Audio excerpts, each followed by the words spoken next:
Assalamualaikum warahmatullahi wabarakatuh. Saya Asifah Rohadatul Aisi dari kelas 11 IPS 2, absen 1. Saya di sini ingin menjelaskan PPT dari materi integrasi dan reintegrasi sosial. Pengertian integrasi dalam Kamus Besar Bahasa Indonesia atau KBII disebutkan bahwa integrasi adalah pembauran sesuatu yang tertentu hingga menjadi kesatuan yang utuh dan bulat. Michel Banton mendefinisikan integrasi sebagai suatu pola hubungan yang mengakui adanya perbedaan ras dalam masyarakat, tetapi tidak memberikan fungsi penting pada perbedaan ras tersebut. Suatu integrasi sosial dapat berlangsung cepat atau lambat tergantung pada faktor-faktor berikut. Yang pertama, homogenitas kelompok. Yang kedua, besar kecilnya kelompok, mobilitas geografis, efektivitas komunikasi. Bentuk-bentuk integrasi sosial. Yang pertama, integrasi normatif. Integrasi normatif dapat diartikan sebagai bentuk integrasi yang terjadi akibat adanya norma-norma yang berlaku dalam masyarakat. Yang kedua, integrasi fungsional. Integrasi fungsional terbentuk karena adanya fungsi-fungsi tertentu dalam masyarakat. Sebuah integrasi dapat terbentuk dengan mengedepankan fungsi dari masing-masing pihak yang ada dalam sebuah masyarakat. Misalnya, Indonesia yang terdiri dari bermacam-macam suku mengintegrasikan dirinya dengan melihat fungsi dari masing-masing suku yang ada, seperti suku Bugis yang suka melaut sebagai penyedia hasil laut, suku Minang yang pandai berdagang difungsikan sebagai penjual hasil laut tersebut. Dengan demikian akan terjadi integrasi dalam masyarakat. Yang ketiga, integrasi koersif. Integrasi terakhir ini terbentuk berdasarkan kekuasaan yang dimiliki penguasa. Dalam hal penguasa menerapkan cara-cara koersif atau kekerasan. Contohnya adalah perusuh yang berhenti mengacau karena polisi membakar gas air mata. Proses-proses integrasi sosial. Yang pertama adalah akulturasi. Akulturasi adalah suatu proses sosial yang timbul manakala suatu kelompok manusia dengan kebudayaan tertentu dihadapkan dengan unsur dari suatu kebudayaan asing. Kebudayaan asing itu lambat laun diterima dan diolah ke dalam kebudayaan sendiri tanpa menyebabkan hilangnya unsur kebudayaan kelompok itu sendiri. Contoh akulturasi.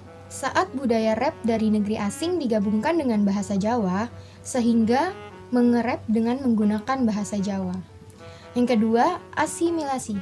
Asimilasi adalah pembaruan dua kebudayaan yang disertai dengan hilangnya ciri khas kebudayaan asli sehingga membentuk kebudayaan baru. Suatu asimilasi ditandai oleh memperhatikan kepentingan serta tujuan bersama. Asimilasi dapat terbentuk apabila terdapat 3 persyaratan berikut, di antaranya yang pertama, terdapat sejumlah kelompok yang memiliki kebudayaan berbeda. Yang kedua, terdapat pergaulan antara individu atau kelompok secara intensif dan dalam waktu yang relatif lama. Yang ketiga, kebudayaan masing-masing kelompok tersebut saling berubah dan menyesuaikan diri. Faktor-faktor yang mendorong atau mempermudah terjadinya asimilasi antara lain toleransi di antara sesama kelompok yang berbeda kebudayaan, dan juga kesempatan yang sama dalam bidang ekonomi. Faktor pendorong integrasi sosial. Yang pertama, toleransi terhadap kelompok-kelompok manusia dengan kebudayaan yang berbeda. Yang kedua, kesempatan yang seimbang dalam ekonomi bagi berbagai golongan masyarakat. Yang ketiga, sikap saling menghargai orang lain dengan kebudayaan. Yang keempat, sikap terbuka dari golongan yang berkuasa dalam masyarakat. Dan yang kelima, persamaan dalam unsur-unsur kebudayaan. Yang keenam, perkawinan campuran dan adanya musuh bersama dari luar. Selanjutnya, pengertian reintegrasi sosial. Reintegrasi sosial adalah sebagian upaya untuk membangun kembali kepercayaan, modal sosial, dan kohesi sosial. Proses ini bukanlah proses yang mudah. Proses ini cukup sulit dan memakan waktu yang lama. Perubahan yang terjadi pada lembaga-lembaga kemasyarakatan dapat membuat pudarnya norma-norma dan nilai-nilai dalam masyarakat. Kondisi ini oleh Surjono Sukanto disebut sebagai disorganisasi atau disintegrasi sosial. Awal terjadinya kondisi ini adalah situasi di mana ada ketidakseimbangan atau ketidakserasian unsur dalam masyarakat karena salah satu unsur dalam sistem masyarakat tidak berfungsi dengan baik. Apabila terjadi disintegrasi sosial, situasi di dalam masyarakat itu lama-kelamaan akan menjadi chaos atau kacau. Pada keadaan demikian, akan dijumpai anomi atau tanpa aturan, yaitu suatu keadaan di saat masyarakat tidak mempunyai pegangan mengenai apa yang baik dan buruk, dan tidak bisa melihat batasan apa yang benar dan salah. Dalam kebingungan tersebut, masyarakat berusaha untuk kembali pada tahap integrasi di mana lembaga politik, ekonomi, pemerintahan, agama, dan sosial berada dalam keadaan yang selaras, serasi, dan seimbang. Proses ini disebut dengan reintegrasi. Dalam pandangan Sukanto, reintegrasi atau reorganisasi adalah proses pembentukan kembali norma-norma dan nilai-nilai baru untuk menyesuaikan diri dengan lembaga-lembaga yang mengalami perubahan.